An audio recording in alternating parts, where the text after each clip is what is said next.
मोनू और बी मक्खियाँ।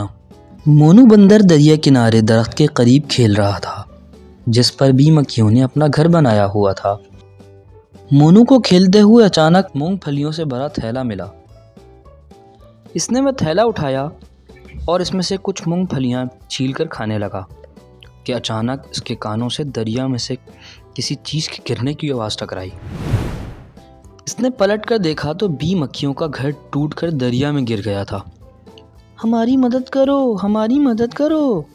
बी मक्खियों ने घबराहट के मारे आवाज़ें लगाना शुरू कर दी। दरिया में गिरने की वजह से बी मक्खियों के पर गीले हो गए थे जिसकी वजह से वो उड़ नहीं पा रही थी और बस ज़ोर ज़ोर से मदद के लिए पुकार रही थी। मोनू के दिमाग में एक आइडिया आया और उसने मूंगफली के छिलकों को दरिया में बी मक्खियों के करीब उछाल दिया और साथ ही हवा ने भी अपना काम किया और इन छिलकों को बी मक्खियों के करीब कर दिया। बी मक्खियाँ इसमें सवार हो गईं और अपने परों को सुखाने लगीं। जब इनके पर सूख गए तो वो सब खुश होकर उड़ने लगीं। मोनू तुम्हारा बहुत शुक्रिया। बी मक्खियों की रानी ने मोनू का शुक्रिया अदा किया और इसे इनाम के तौर पर शहद भी दिया। आज मेरा दिन बहुत अच्छा था।